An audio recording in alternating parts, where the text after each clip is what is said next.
Feliz sábado, hermanos. Si me escuchan con otra voz, es que estoy entrando en la adolescencia. La verdad es que le pido las oraciones porque estar aquí hoy es un milagro. Yo llevo ya 2 noches con fiebre, que apenas he podido dormir. Y he estado en comunicación con mi hermano Johnny.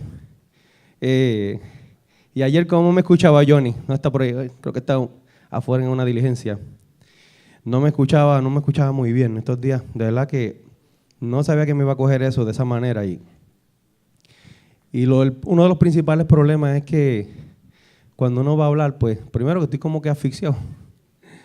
Y segundo, que el temor de que uno empiece a toser fuerte. Pero realmente quedaban muy pocos días para yo decir, ¿verdad? Pedir un relevo de pastores. Así que le pedí al Señor que me ayudara para poder tener el tema en esta mañana, poderlo terminar. De hace ya algún tiempo, he sentido la preocupación o la inquietud quizás, yo creo que mayormente la inquietud, de que en nuestro medio, en algunas predicaciones, se puedan presentar temas que por alguna razón,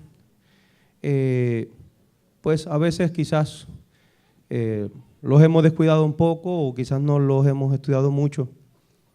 Sin embargo, el momento en que estamos viviendo amerita que nosotros estudiemos un poquito más acerca del tiempo en que estamos viviendo, de las señales que estamos viendo y de las cosas que han de suceder pronto, no solamente en nuestra sociedad, en nuestro mundo, sino también en nuestra iglesia. Hubo unos hermanos de otra iglesia que empezamos a estudiar un poco acerca de algunas de estas cositas, así que algunos sábados que me he ausentado, pues he estado con ellos, compartiendo un tema que en un momento dado, hace algunos sábados atrás, comencé a compartir con ustedes también. El miércoles no el anterior, también hablamos un poco acerca de otro tema que dirigido en esa misma dirección, con respecto a temas que a veces no los estamos quizás cubriendo en algunos de los cultos. Y yo creo que es importante hacerlo. Y es importante hacerlo porque yo creo que tenemos un deber de que si, por ejemplo, alguna persona encuentra que va a suceder algo y es mi amigo o mi amiga y no me avisa o no me previene o no me amonesta o no me advierte de las cosas que van a suceder, pues entonces yo creo que no es muy amigo mío o amiga mía. Porque yo creo que la verdadera amistad incluye el poder nosotros decirle a nuestros amigos, mira, ¿sabes qué? Esto va a suceder. Y va a suceder muy pronto. Y esto que estamos viendo, lo que tú estás viendo, realmente son señales que ya nosotros veníamos estudiando hace mucho tiempo. Nosotros, y cuando me refiero a nosotros como adventistas del séptimo día, hemos estudiado estas señales por muchos años.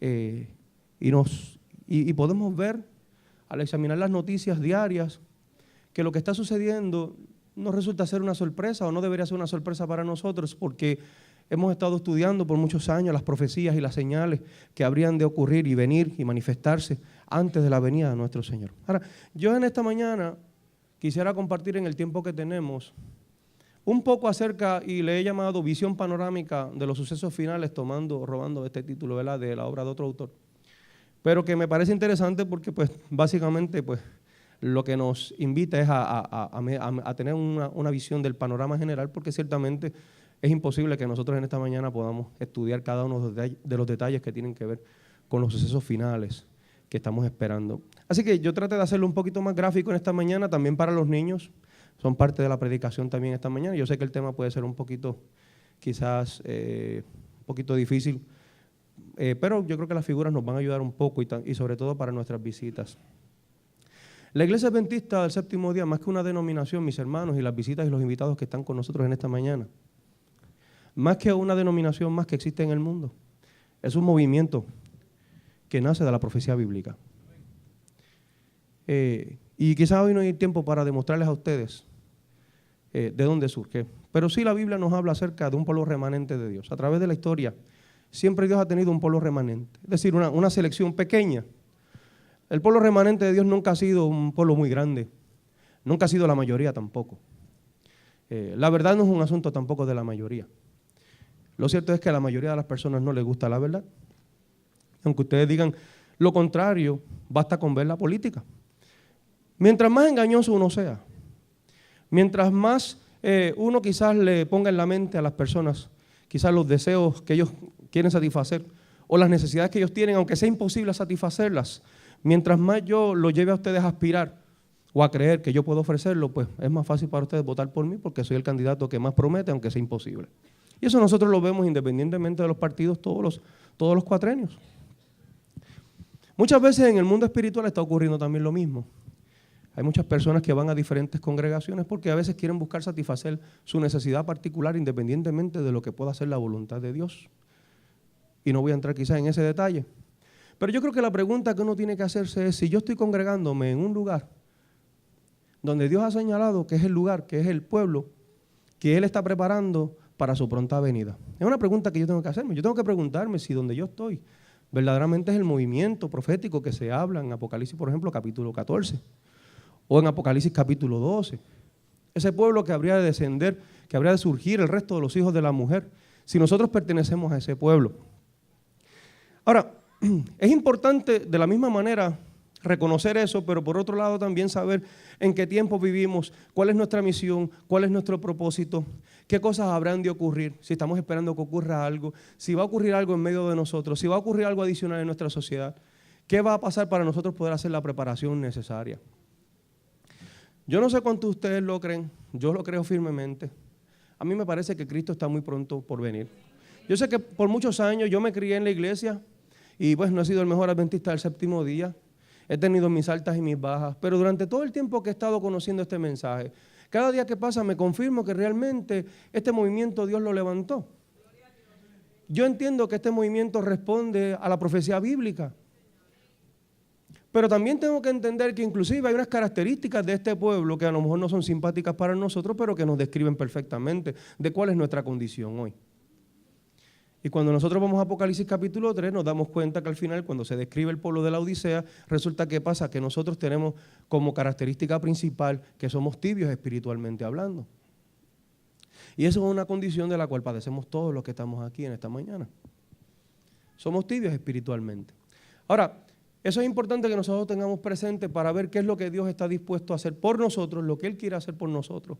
El hecho de que Dios ya había identificado esa característica en nosotros, que nosotros cuando nos miramos a nosotros mismos y miramos a nuestro alrededor, en nuestra iglesia, nos damos cuenta que realmente necesitamos en nuestra vida una reforma y necesitamos un reavivamiento.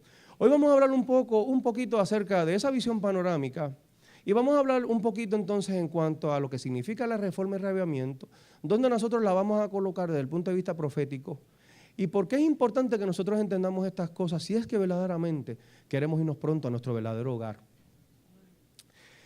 Este asunto del pronto regreso de Jesús, aunque ustedes no lo crean, tiene que ver mucho y está muy ligado a nuestra voluntad.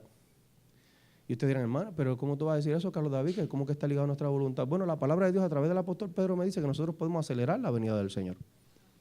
Es decir, que el pueblo de Dios, al prepararse, si nosotros nos preparamos, si nos humillamos, si nos arrepentimos, si buscamos a Dios de todo nuestro corazón, Dios puede obrar en nosotros un cambio que va a provocar o va a acelerar el que Cristo pueda venir pronto. Ahora, yo les voy a demostrar esto cuando veamos esta visión panorámica.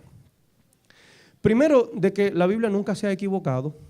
Vamos a ver cómo la profecía se ha cumplido perfectamente y vamos a ver entonces qué es lo que falta por cumplirse y cuál es el rol que tú y yo tenemos con respecto a esos eventos finales. Vamos a pasar rápidamente allá a la gráfica. Escogí esta lectura bíblica porque a mí me parece tan real para nuestro tiempo. La encontramos allá en Romanos capítulo 13, versículo 11. El apóstol Pablo dice, y esto, conociendo qué cosa, el tiempo. No tenemos mucho tiempo para desarrollar esto, pero cuando la Biblia nos habla acerca del tiempo, es interesante porque en el plan de Dios todo tiene su tiempo. Muchas personas piensan que Cristo se sigue tardando y se sigue tardando, ¿verdad que sí? Y a veces ese concepto de la lejanía de la venida del Señor para muchas personas hace que en nosotros no haya una necesidad de reforma y de reavivamiento, porque pensamos que Cristo tarda, que el Señor sigue tardando y entonces pues nosotros nos involucramos en nuestros negocios y nuestras cosas y posiblemente todas son muy, pues vamos a decir, productivas, son buenas, pero nos distancian un poco en cuanto a la pasión que debe haber en nuestro corazón de que Cristo viene pronto y que yo puedo hacer para formar parte de esa, por decirlo así, de esa aceleración. O por lo menos de que yo pueda ir preparándome junto con mi familia, mis amigos, mis hermanos de la iglesia, para que esto pueda ser una realidad. Ahora, el apóstol Pablo dice, conociendo el tiempo, debemos conocer el tiempo. ¿Es importante conocer el tiempo, sí o no? Es importante. Necesitamos conocer el tiempo. No, tenemos que tener mucho cuidado porque el enemigo nos ha afectado a todos nosotros con el materialismo de tal manera que no podemos ver más allá.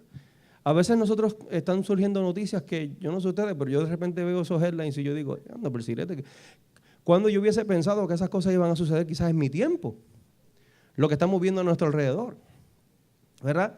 Y uno pensaba, bueno, quizás el Señor vendrá en algún tiempo. Yo estaba hablando los otros días con los muchachos, yo les decía, mira, realmente, ¿cuándo ustedes creen que Cristo va a venir? Que estábamos hablando, yo inclusive le digo a ellos, posiblemente ustedes a lo mejor lo vayan a ver, venir en gloria estando vivos. Yo no lo sé, pero las cosas están sucediendo de tal manera, y la Biblia nos dice, y el Espíritu de Profecía particularmente, nos advierte que los sucesos finales van a ocurrir, ¿de qué forma? Vamos a ver, rápidamente. Ya las profecías de miles de años, de cientos de años, ya terminaron. Es decir, que los eventos que están por cumplirse no tienen tiempo, y se nos asegura por la profeta del Señor que van a ocurrir rápidamente. Ahora, ¿qué es ya ahora entonces de qué? De levantarnos del sueño. Ese sueño nos da a nosotros como cristianos, a todos nosotros. El sueño de que muchas veces no nos damos cuenta del tiempo en que estamos viviendo y cuán alerta nosotros debemos estar de lo que está sucediendo a nuestro alrededor y lo que está sucediendo también con nosotros. Porque ahora está más cerca de nosotros nuestra ¿qué? Nuestra salvación, y no se refiere a la salvación que nos da Cristo, ¿verdad? Sino se refiere a cuando Cristo finalmente se manifieste, ¿verdad? Nuestra liberación, que cuando creímos, es decir, nosotros en algún momento creímos que Cristo iba a venir pronto, pero ahora resulta que Cristo está mucho más cerca, pero mucho más cerca de cuando incluso nosotros creímos alguna vez que habría de estarlo. Vamos a pasar a la próxima. Quiero enseñarles algo rapidito. Algo que yo encuentro muy interesante y es una de las mayores pruebas con respecto a la validez y a la vigencia de la Biblia es precisamente la profecía bíblica. Nosotros podemos ver allí en el capítulo 2 de Daniel, por ejemplo, ustedes se acordarán de la estatua, no sé cuántos de nuestros amigos han escuchado acerca de esa estatua, el gran sueño que tuvo Nabucodonosor, donde el Señor le mostró esta figura, esta estatua, cuya cabeza era de oro, los brazos, pechos de plata, la cintura, cadera de bronce, las piernas de hierro y los pies eran una mezcla de hierro y barro. Y nosotros sabemos que básicamente, y la primera cabeza representaba a Babilonia, ¿verdad que sí? El segundo poder, aquí por lo menos tenemos claro que cada una de esas partes representaba un reino, un poder político. Y vemos que eso se cumplió. Primero fue Babilonia, luego vino Medo-Persia, Grecia o greco-macedónico, como queramos llamarle, el Imperio Romano, y finalmente del Imperio Romano habrían de surgir entonces 10 naciones que son básicamente hemos entendido que son las naciones modernas. Pero esa estatua al final, para el tiempo de esas naciones que estarían mezcladas o representadas por esos dedos de los pies, esa mezcla de hierro y de barro, finalmente en ese periodo de tiempo, durante la vigencia de esos poderes, vendría Cristo Jesús representado en esa roca no cortada por mano humana y que habría de destruir la estatua completa. Vamos a la próxima gráfica. Sí, la que va después de esta. Muy bien. También vemos que luego en Daniel 7 nuevamente se le da esta visión en el caso de Daniel y aparecen estas bestias que también representaban esos mismos poderes políticos que habrían de suceder de esa misma manera, Babilonia, Medo-Persia, Grecia y Roma. Vamos a la próxima gráfica. Daniel 7 lo que hace es confirmar Daniel 2 y no hicimos el paralelismo porque muchos de ustedes ya conocen, ¿no?, la equivalencia básicamente entre esos diferentes poderes. También vimos que en la profecía se habló de 1260 años o días de supremacía papal, periodo en el cual se menciona en varios lugares en la Biblia, en Daniel 7:25, Daniel 12:7 y Apocalipsis en el capítulo 11 en varias ocasiones, Apocalipsis 12 y Apocalipsis 13. Y nosotros vemos que ese periodo tuvo lugar desde el 538 al 1798 y ese periodo también se cumplió. Nosotros obviamente vivimos en el tiempo posterior a la culminación de esos 1260 años. Vamos a pasar a la próxima gráfica. Esa es otra profecía que se había cumplido. También tenemos la profecía que comienza con el periodo que está establecido en Daniel capítulo 8, versículo 14, del periodo de los 2300 días de tardes y mañanas, en cuando el santuario finalmente sería purificado. En esta tabla, tenemos un resumen básicamente de no solamente la profecía de los 2300 años, sino también tenemos incluida la que estuvimos discutiendo, me parece que yo creo que en una predicación anterior, que fue la profecía de las 70 semanas, los 490 años que iba a tener el pueblo judío como tiempo de gracia. Y nosotros vemos que cuando vamos a Daniel capítulo 7 y Daniel 8, nos damos cuenta de que todos estos eventos se cumplieron ya. Se cumplió la manifestación del Mesías exactamente cuando la Biblia lo había profetizado. También el periodo de tiempo que tuvo el pueblo de Israel, ¿verdad? Para arrepentimiento. Y finalmente, cuando se completa el periodo de 2300 años de la purificación del santuario y justamente marca el comienzo de también la predicación del mensaje de los tres ángeles que encontramos en Apocalipsis capítulo 14. Todas esas son cositas que es un repaso. Vamos a pasar entonces a la próxima gráfica. Si a alguien le interesa alguna de estas gráficas, pues me deja saber, se lo podemos hacer llegar. Ciertamente todo ese periodo profético de los 2300 años que nos lleva a 1844, pues obviamente comienza entonces, también comienza el inicio, como dije ahorita, la predicación del mensaje de los tres ángeles que aparece en Apocalipsis capítulo 14. Vamos a la próxima gráfica. Muy bien. Ahora, en esta gráfica, yo hice un ejercicio aquí, copiado de la obra de Preparación para la Crisis Final del profesor Fernando Chay, que nos da un panorama del futuro. No tengo un marcador, pero si ustedes se dan cuenta, estamos aquí. Lo que dice hoy, estamos aquí.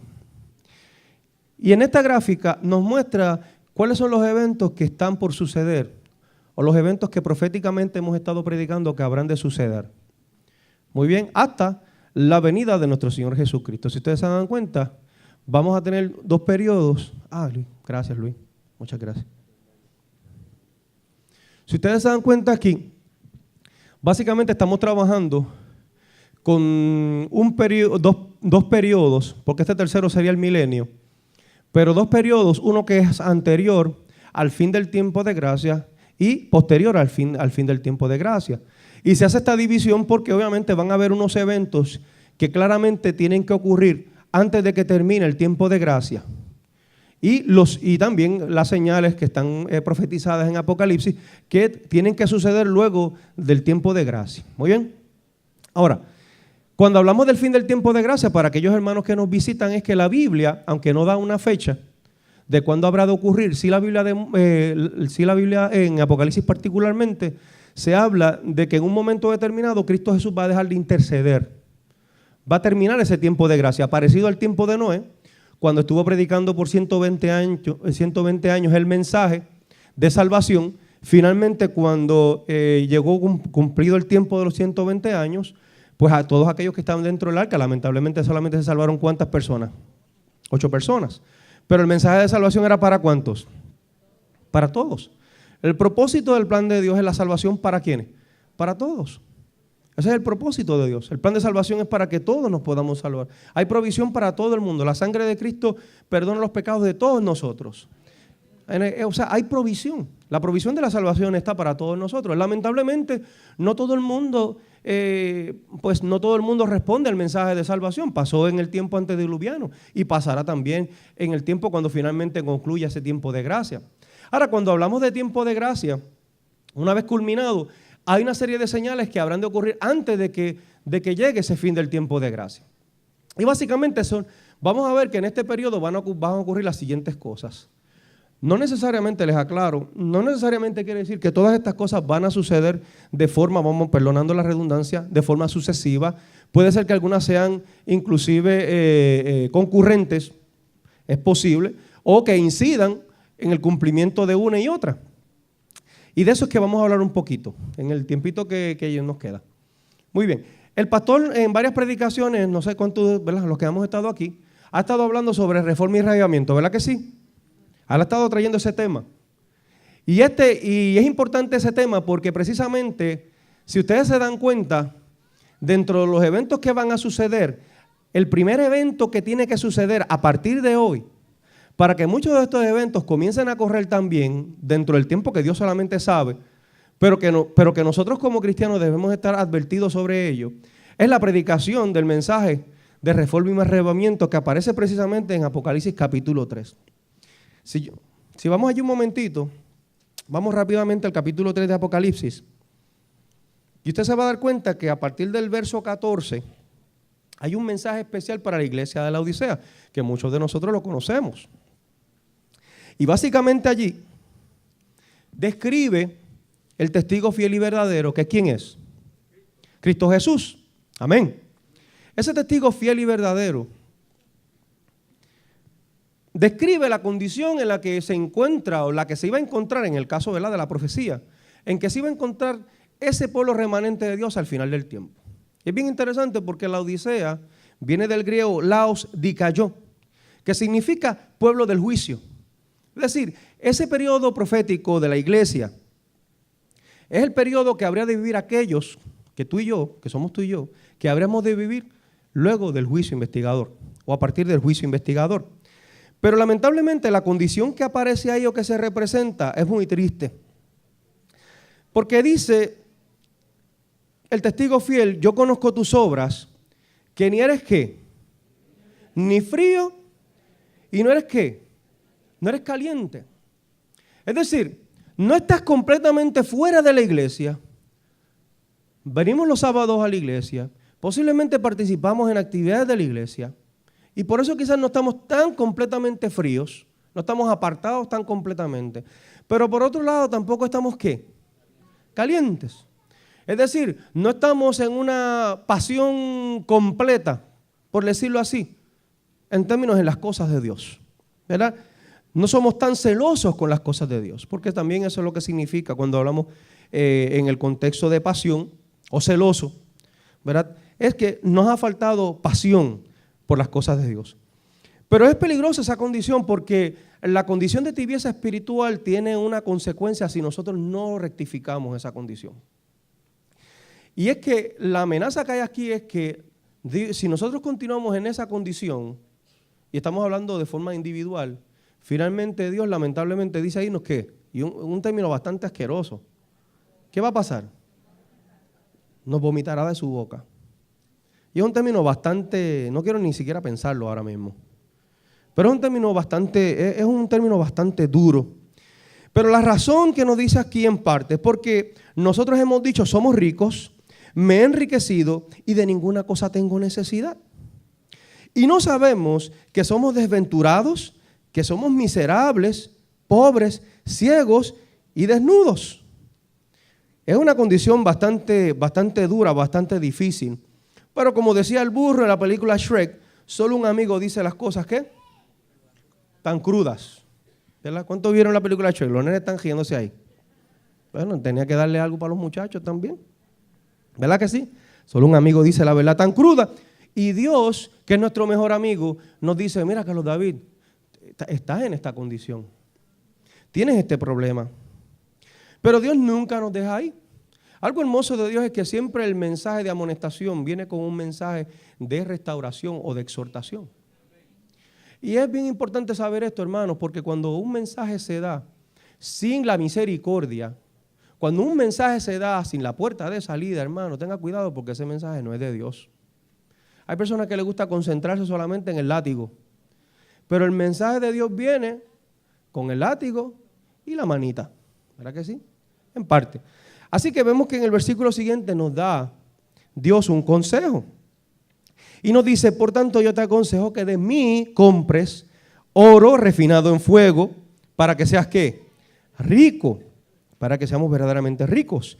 Vestiduras blancas para que nos vistamos y para que no se descubra la vergüenza de nuestra desnudez y ungir nuestros ojos ¿con qué? Con colirio. Así que la recomendación básicamente son tres cosas que las hemos estudiado muchísimas veces. Una es oro refinado en fuego. La sierva del Señor nos dice que el oro refinado en fuego es la fe y el amor, ¿verdad? La fe y el amor, es decir, que necesitamos, lo que se nos indica aquí es que como pueblo necesitamos entonces que más amor. ¿Verdad que sí? Necesitamos más amor. Y ciertamente necesitamos más amor porque la Biblia nos advierte que en los últimos días, por la naturaleza de las cosas, muchos perderíamos ¿qué cosa? Perderíamos el primer amor y otra cosa es que estaríamos un poquito en desamor. El amor faltaría al final del tiempo y ciertamente necesitamos tener amor. Porque a veces nos contaminamos con lo que está sucediendo a nuestro alrededor. Pero no solamente eso, sino que es un periodo de tiempo en el cual necesitamos también ejercer fe. Y la fe es una palabrita que es bien cortita, pero que es bien fastidiosa.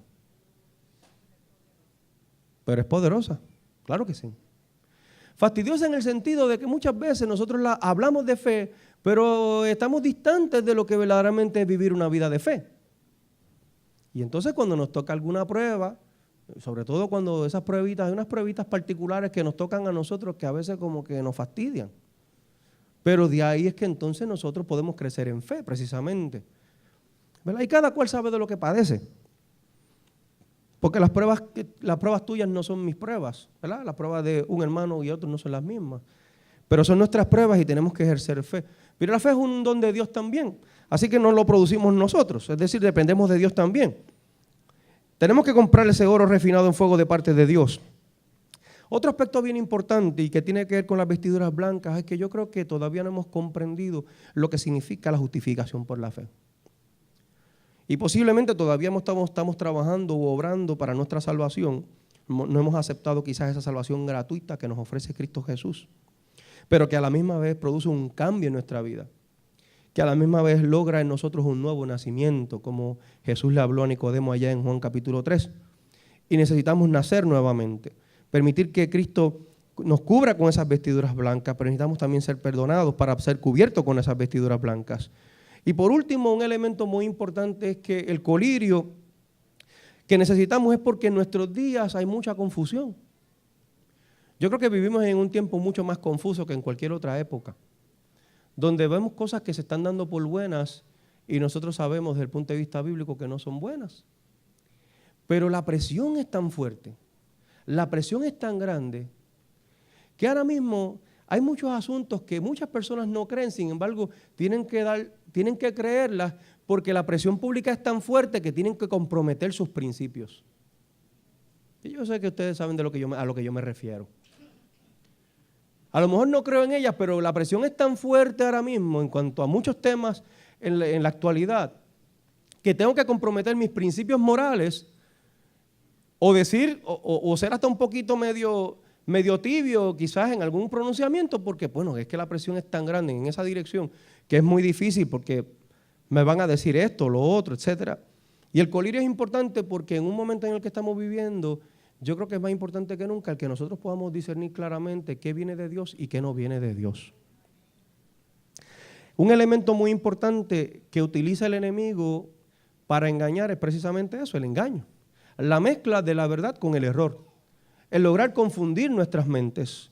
Y aunque a ustedes les parezca que estas cosas suceden afuera, yo quiero decirles a ustedes, mis hermanos, que tengan mucho cuidado porque ocurre en medio de nosotros también. Y el problema es que ese es más serio todavía, porque cuando viene de afuera no hay tanto problema, uno identifica que viene de afuera.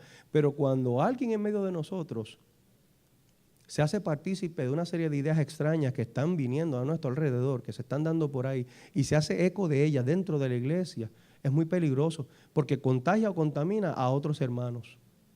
Y cuando venimos a ver, estamos escuchando doctrina de demonios que no viene de parte de Dios. Dios nos ha dado su palabra para nosotros poder discernir, ¿verdad que sí?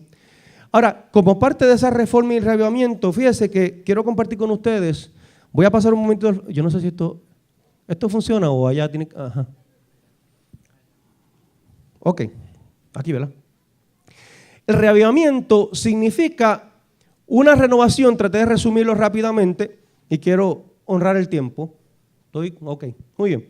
Significa, miren, estas tres cositas. Yo estaba buscando, quería hacerlo de alguna manera que fuera como que más fácil de uno por lo menos visualizarlo, entender.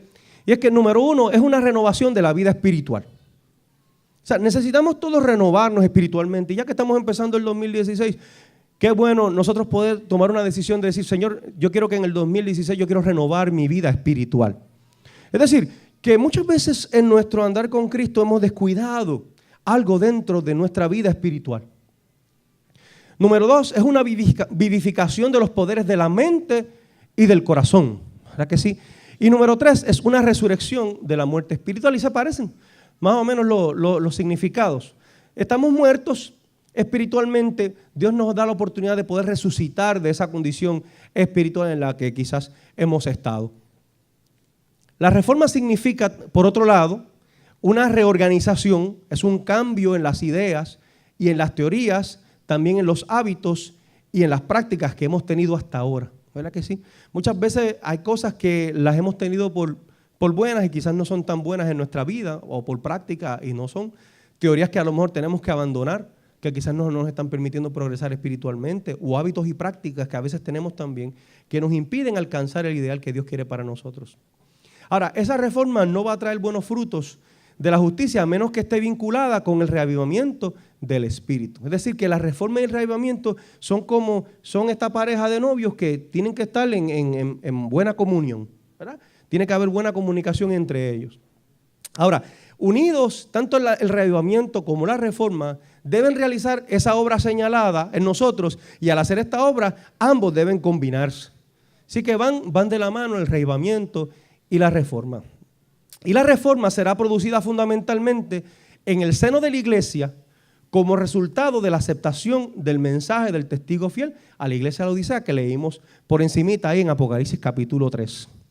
Este mensaje de Cristo a su iglesia quebranta la infatuación. Es bien interesante este concepto de infatuación porque la infatuación es la antítesis del amor. ¿Okay? Muchas veces en el mundo se habla de amor y de amor y de amor y nosotros escuchamos mucho esa palabra. Se abusa de ella. Se abusa de ella. Usted ve los artistas que se aman, ¿verdad?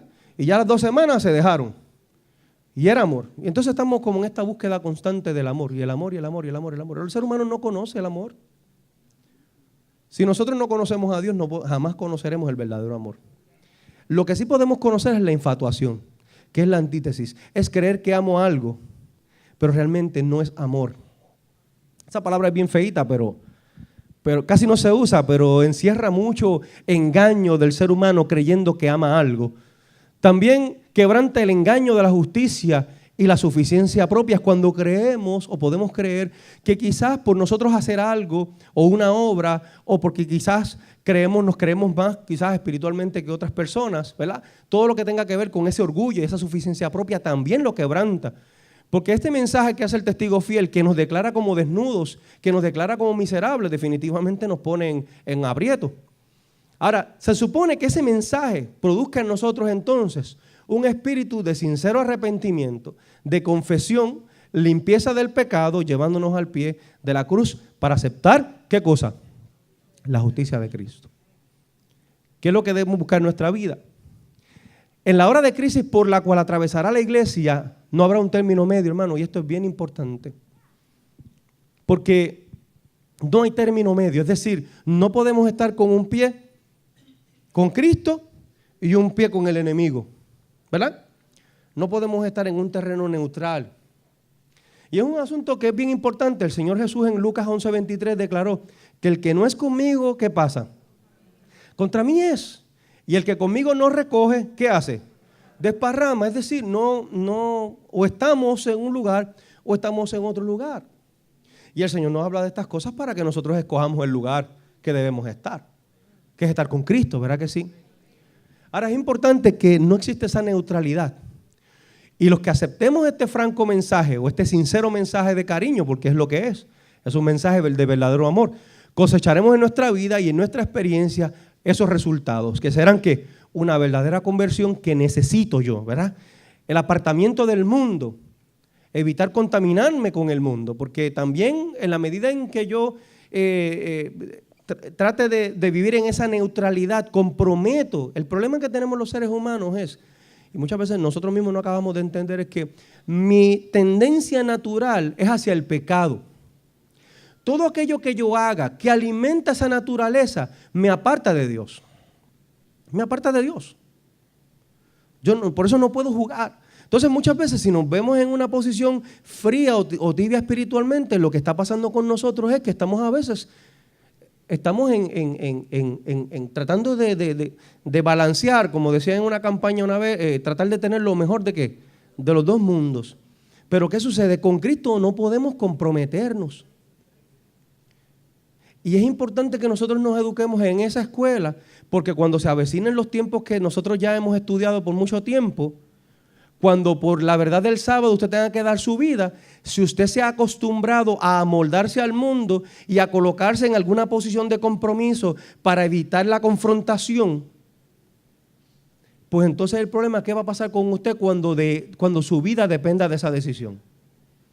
¿Me sigue? O sea que en la medida en que yo vaya desarrollando un carácter que aprenda a servirle a Dios independientemente de, o a no comprometer mis principios, por lo que el mundo ahora resulta que es la moda o es el pensamiento general del mundo. No importa cuánta mayoría tenga a su favor ese pensamiento, si yo no aprendo en este momento a centrarme o a tomar mis decisiones sin comprometer mis principios, si yo no aprendo a eso, hermanos, cuando mi vida dependa de ello, no voy a poder tampoco. En Jeremías hay una declaración que dice, si no pudiste con los de a caballo, ¿cómo vas a poder con los de a pie? Es decir, si en los momentos que ahora yo tengo libertad, no puedo ser fiel o no aprendo a ser fiel y ser leal a Dios, se me va a hacer muy difícil yo ser fiel y leal a Dios en los momentos en los cuales mi trabajo, mi vida, mi familia, todo lo que yo quizás los seres humanos valoramos en esta vida, cuando estaré yo dispuesto a perderlo. Por eso es importante, hermano, miren, cuando uno lee la historia de los jóvenes hebreos y lo lleva a la actualidad, posiblemente nosotros hasta diríamos, esos jóvenes fueron unos fanáticos. Si lo lleváramos a nuestros días. Porque ¿qué les costaba a ellos? Dar una dobladita allí. No, pues yo no creo en esa estatua, ¿verdad? Nos fuimos. Pero esos jóvenes se mantuvieron firmes, aun cuando quizás en nuestros días parecería para nuestra mente moderna una idea fanática o una actitud fanática de esos jóvenes que decidieron no postrarse ante esa estatua allí. Ahora, el secularismo y el materialismo hacen que el ser humano que dentro del ser humano vaya muriendo lo espiritual. Usted sabe, y cuando hablamos de materialismo y secularismo es que cuando nosotros como cristianos nos permitimos unas ideas y comenzamos a ver unas ideas y a conformarnos con unas ideas y a practicar lo que el mundo practica y no hacer una distinción, llega un momento en que nuestra espiritualidad también va menguando. Llega un momento en que no sabemos distinguir. Yo he hablado con hermanos míos adventistas que a veces no saben distinguir un 1 de un 2 o un 3. Que hemos hablado con personas que tienen una mente, que hemos tenido que hablar con ellos en el ánimo, ¿verdad? De como ancianos, que siendo adventistas de muchos años, hay cosas que cuando uno habla con ellos dice, pero ¿cómo tú no entiendes? ¿Cómo? Pero ¿y tú has sido adventista con esa creencia? O sea, y son cosas que a uno le preocupan, a mí me preocupan como anciano de mi iglesia, porque todos nosotros, hermanos, tenemos nuestras altas y nuestras bajas. Pero si usted me dice ahora mismo, hermano, yo no creo en el sábado y usted ha sido adventista toda su vida, es un ejemplo. No quiero entrar en detalles de conversaciones. Pero usted me sale una cosa, yo me quedo como que sorprendido, pero usted lleva cuántos años en la iglesia y usted me dice que no cree en eso, o que no cree en esto, o que tiene confusión con esto. Pues son cosas que preocupan, hermanos, porque vienen por ahí momentos muy difíciles. Vienen momentos muy difíciles y si el Señor nos advierte que inclusive van a venir personas que pueden ser hasta pastores y doctores, personas que son admirados por nuestra iglesia y van a venir por ahí con ideas contrarias a la palabra de Dios. Y es necesario que entonces yo estudie y escudriñe las Escrituras por mi cuenta y procure en ellas un así dice Jehová. Olvídese del título, olvídese del certificado, olvídese del diploma. Un así dice Jehová. Y así vamos a tener que vivir, hermanos. Muy bien. Ahora, fíjese que dice también, obtendremos victoria sobre el pecado y una entrega completa de la vida a Dios. Dios desea eso, ¿verdad? Y no es que esto sea, hermano, no es que esto sea aburrido. Aquí muchas veces, ¿verdad? A veces las personas pues tienen a veces un concepto equivocado con respecto a lo que es la reforma y reavivamiento. No es que vamos a estar en una silla orando todo el día, hermano. Ustedes saben a lo que me refiero, ¿verdad? Cuando nuestra vida se entrega tanto a las cosas del mundo y a las cosas seculares, olvidamos nuestra comunión personal, olvidamos nuestro estudio personal y con eso abandonamos, ¿verdad?, nuestros principios. Esa es la esencia de la auténtica reforma, lo que vimos anteriormente, que debe operarse en la iglesia y en cada corazón individual. Tiene que comenzar en cada uno de nosotros y eso se va a reflejar entonces en el colectivo de la iglesia para trabajar como un solo hombre o una sola mujer. Los que no aceptan ese mensaje, y miren esto, hermano, esto es bien peligroso, esto no me lo inventé yo, esto yo lo saqué del Espíritu de Profecía. Pero miren lo que va a pasar. Los que no acepten ese mensaje de reforma y reavivamiento, hermanos, los que no acepten el mensaje que aparece en Apocalipsis capítulo 3, el mensaje del testigo fiel y verdadero, mis hermanos, miren lo que va a pasar. Que prefieran continuar siendo tibios, los que quieran continuar siendo formales, y formales se refiere a aquellas personas que parecen ante el mundo como los fariseos eran bien formales, pero no había, en su corazón, estaban muy distantes de Dios, y que quieran seguir estando llenos de justicia propia, caerán durante el zarandeo, ¿y qué? Y se perderán. El negocio es serio, hermanos, el negocio es muy serio. Miren las características de la verdadera reforma. Muy bien, y esto es bien importante, porque yo tengo un grupito de reformistas por mi barrio. Tengan cuidado con eso también. Porque miren las características que tiene que tener cualquier movimiento de reforma o de reavivamiento que quiera nacer en nuestra iglesia, ¿verdad? Primero tiene que estar 100% de acuerdo con ¿qué? Con la palabra de Dios, hermanos. La palabra de Dios, mire, es bien importante que cada día nosotros tengamos más claro que todo lo que necesitamos saber está en la palabra de Dios. Y que es la prueba última de toda experiencia, de toda creencia, de toda doctrina. Y yo creo firmemente en el término sola escritura de Martín Lutero allá en la Reforma Protestante. Solamente la escritura. Esa es la palabra de Dios. No se le añade, no se le quita. ¿Estamos claros? Y cuando creemos en el Espíritu de Profecía, creemos en el Espíritu de Profecía según la palabra de Dios dijo que se habría de manifestar en el pueblo remanente de Dios. Y tiene que estar de acuerdo a la palabra de Dios, que es la luz mayor. No debe responder a alguna interpretación antojadiza ni carente de fundamento bíblico. Si alguien me viene con cualquier argumento que no esté en la palabra de Dios, hermano, yo ni le presto atención. Y ya yo estoy bastante viejito para que me vengan a traer libros nuevos. Eso me lo podían hacer cuando tenía 20 años. Ya he echado unas cuantas canas. Voy para 46 ya. Voy para 46, ¿no? Los otros días tenía 14 años, pero... Número 2, hermanos. No contradirá ninguna de las verdades básicas. Lo que Dios ha establecido, hermanos, todo lo que pueda venir revelado por ahí, no puede contradecir lo que ya Dios ha establecido. Muy bien, eso es un punto importante. Aquellas que están sólidamente establecidas como pilares inconmovibles en la organización del pueblo de Dios. A veces vienen personas con una luz nueva ahí, pero lo primero que usted se da cuenta es que contradice una verdad establecida. Ya ahí se cayó. 3, quienes proclamen la nueva luz. Si alguien se levanta entre nosotros proclamando una nueva luz, no estarán infatuados con la idea de que son superiores a sus hermanos. Lamentablemente esto pasa con los movimientos reformistas. Porque el problema muchas veces es que se hace con un espíritu de superioridad. Yo soy superior, mi vida espiritual es superior a la de ustedes. Y como mi vida espiritual es superior a la de ustedes, yo tengo un conocimiento distinto que ustedes no tienen. Pues hermano, está bien malito.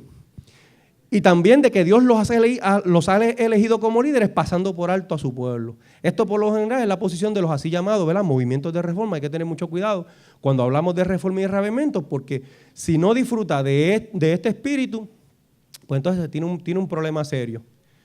El cuarto, dale rapidito aquí, debe ser ese espíritu de reforma, debe haber un espíritu de ¿qué? De oración, un espíritu de sincera conversión. Debe haber un espíritu abnegado y generalizado de trabajo misionero. Si no hay trabajo misionero, no hay interés en el trabajo misionero, también tenemos un problema con esa reforma. Debe haber también un espíritu de alabanza y de acción de gracias, ¿verdad que sí? Muy bien, ahora terminando ya, como les dije, estoy tratando de honrar el tiempo.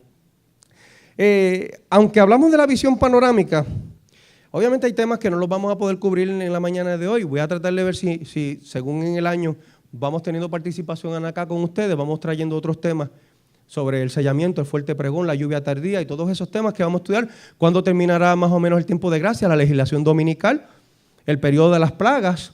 Y todo eso que yo creo que es importante que nosotros vayamos estudiando para saber qué es lo que viene por ahí. Así que, ¿verdad? Eso nos va quizás a tomar un tiempo. Ahora, quise tocar un poquito sobre el zarandeo porque es importante, hermanos, que tengamos presente esto que vamos a hablar un momentito ahora. Dios desea preparar un pueblo para su pronta venida. Amén.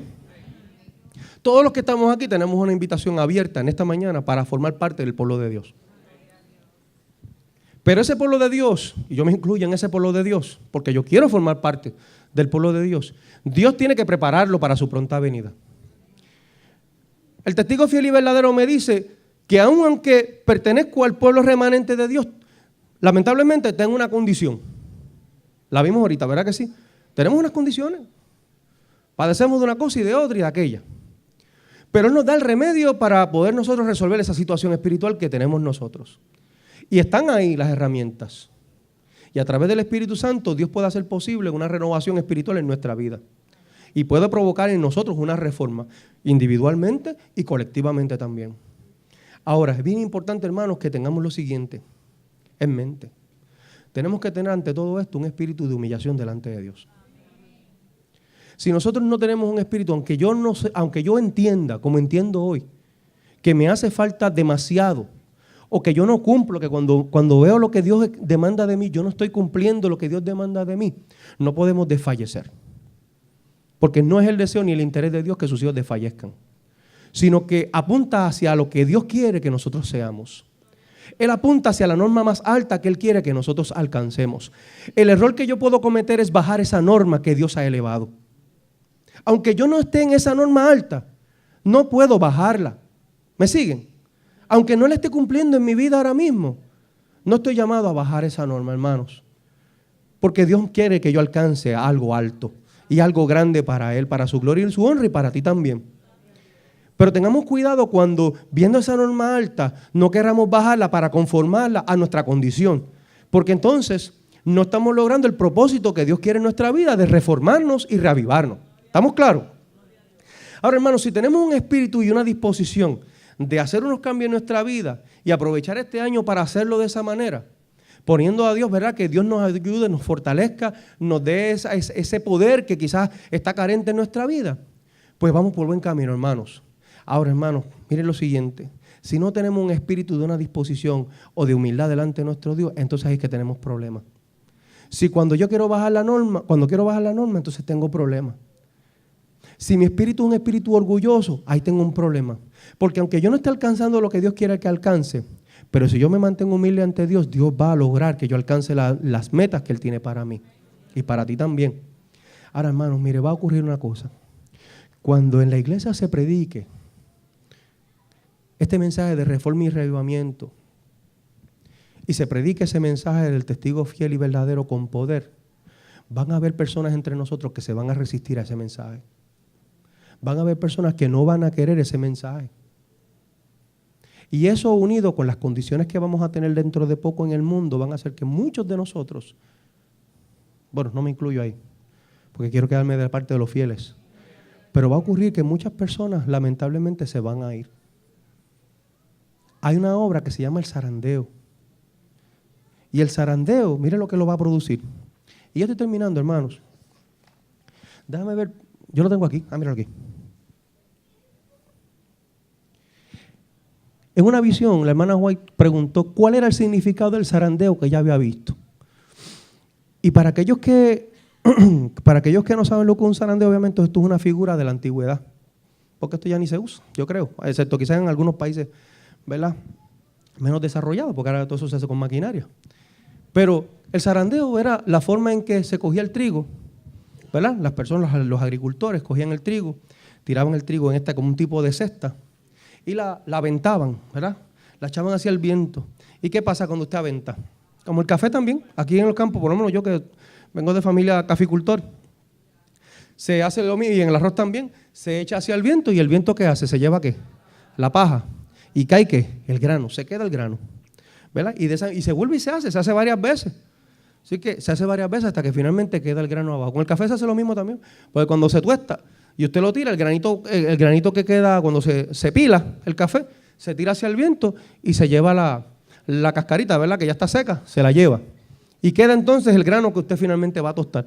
Bueno, pues el zarandeo básicamente es lo mismo. Van a haber una serie de condiciones, y vamos a ver una de ellas rapidito ahora, donde lamentablemente nuestra iglesia va a ser zarandeada. De hecho, los apóstoles pasaron por un proceso similar. Y Jesús les dijo, mira, el diablo ha pedido zarandearos como a trigo. Mas yo he pedido que tu fe, ¿qué? Le está hablando a Pedro. ¿Que tu fe qué? No falte. ¿Fue zarandeado Pedro? Fue zarandeado, los discípulos fueron zarandeados. ¿Pero qué pasó? Quedó, porque vamos a ser todos zarandeados. La importancia es que nosotros seamos el grano, que nos quedemos dentro de la cesta para participar, ¿verdad?, de esa cosecha. No como los otros que serán aventados, ¿no? Ahora bien, ella pregunta, ¿cuál es el significado del zarandeo que yo había visto? Y dice que se le mostró que lo motivaría el testimonio directo que exige el consejo que el testigo fiel dio a la iglesia de la Odisea. Y dice ella, yo lo puse en negritas, algunos no soportarán este testimonio directo, sino que se levantarán contra él, y esto es lo que causará un zarandeo en el pueblo de Dios. Así que principalmente, ¿y qué caracteriza esa condición que finalmente si nosotros no la corregimos, lamentablemente entonces no ¿verdad? Seremos zarandeados y estaremos fuera de la iglesia? Miren esto, hermano, y yo lo resumí. Deficiencia en la devoción y el fervor cristiano. Si nosotros no tenemos devoción, hermanos, estamos en una situación de peligro, de cuidado. Necesitamos vivir diariamente una vida de comunión con Dios, una vida de oración y de estudio de la palabra. Y es urgente que demos la debida consideración a nuestras necesidades espirituales para suplirlas ¿con qué? Con el poder divino. 2, una falta de disposición a morir al yo y a seguir de cerca los principios de nuestra fe. Una conversión a medias no nos podrá salvar, por lo tanto necesitamos ¿qué? Convertirnos de todo corazón, hermanos. Dios es celoso, Dios es bien celoso. No sé cuántos de ustedes tienen un esposo o una novia celosa, pero tendrían una idea, ¿verdad? Más o menos, ¿verdad? Una mujer celosa, un hombre celoso es terrible. Dios es terrible, es celoso, dice la Biblia. ¿Lo dice o no lo dice? Es celoso, no nos comparte. Dios eso de compartir no, con nosotros nuestra vida con el enemigo. No, ni un %, hermanos. Falta de empeño cabal y cordial en la obra e identificación con sus intereses, hermano, cuidado. Cuando se nos pide ayuda o cuando a veces tenemos talentos que los podemos utilizar para la iglesia y nos quedamos en nuestros bancos sabiendo que nos están llamando para una obra. No dedicamos suficiente tiempo, interés y trabajo y recursos a la causa de Dios. Cuidado con eso. 4, falta en el corazón la obra interna de la gracia. Que Dios la quiere realizar plenamente en la vida de cada uno de nosotros, ¿verdad? Porque el que comenzó, ¿qué? En nosotros la buena obra la va a perfeccionar hasta el día de Jesucristo, dice el apóstol Pablo. Esto no va. Nos quedamos aquí. Espérate que esto aquí hace... Pónmelo al principio porque eso no va hoy. Dándole para atrás. Muy bien. Ya estamos terminando, hermanos. Si se dan cuenta, es importante, y de hecho el material está disponible para aquel que le interese estudiar o tenerlo. Es bien importante que tengamos bien presente que el zarandeo es otro de los grandes episodios que van a conmover a la iglesia durante el tiempo de gracia que vimos. ¿Tú crees que me puedas conseguir la gráfica al principio, Adiel? La gráfica de la visión panorámica. Eso va a suceder antes del tiempo de gracia. Y como habíamos mencionado, este término designa la apostasía definitiva de muchos de los que forman parte del pueblo de Dios. Y hay una expresión que a mí no me gusta utilizar, pero que es importante que la tengamos presente porque va a ser una cantidad bastante grande. Sabemos que esas personas que se van de la iglesia, sus bancos van a ser llenados ¿con quiénes? Con muchas personas que entonces de afuera vendrán a formar parte del pueblo remanente de Dios. Personas sinceras que van a aceptar este mensaje y en preparación para la venida de nuestro Señor. Termino leyendo esto. El abandono de las filas por parte de muchos adventistas se producirá porque ellos no aceptarán de todo corazón el llamado divino a una conversión y consagración completas y porque rechazarán el mensaje de Cristo a la iglesia de la Odisea, que es un mensaje de arrepentimiento y de reforma de la vida. Pero por eso es importante, hermanos, que antes de que sobrevenga esa gran hora de la crisis para la iglesia, y comiencen a ocurrir una serie de cosas, necesitamos más que nunca entonces una entrega total de Dios, una entrega total de nuestras vidas a Dios. Como pueden ver, hablamos un poquito de la reforma, hablamos un poquito del zarandeo. Luego en otra oportunidad vamos a hablar un poquito acerca de cómo se van a desarrollar muchos de estos eventos. Si ustedes se dan cuenta, ustedes se dan cuenta que en este, por decirlo así, es como un timeline, lo que pasa es que no tiene tiempo, ¿ves? Se van a dar cuenta que no tenemos tiempo, es decir, que estas profecías se pueden cumplir rápidamente. No estamos amarrados a un tiempo específico y todo habrá de ocurrir antes de ese fin del tiempo de gracia. Pidámosle al Señor que durante este periodo nosotros podamos hacer la preparación que es necesaria. Porque luego del zarandeo, como resultado de esa reforma y reavivamiento, el Señor va a hacer descender ¿qué cosa? Por eso es que es importante la purificación de la iglesia. Porque luego de eso el Señor va entonces a enviar esa lluvia tardía que nos va a permitir, a través del fuerte pregón, terminar la predicación del Evangelio. Finalmente, antes de que Cristo venga, el sellamiento de ese pueblo remanente de Dios. Pues vamos a terminar hasta aquí, hermanos. Vamos a ponernos de pie para terminar para tener el himno final. Yo creo que yo no lo tenía por ahí. Adiel, tú lo tienes allá, ¿verdad? No lo tengo anotado aquí.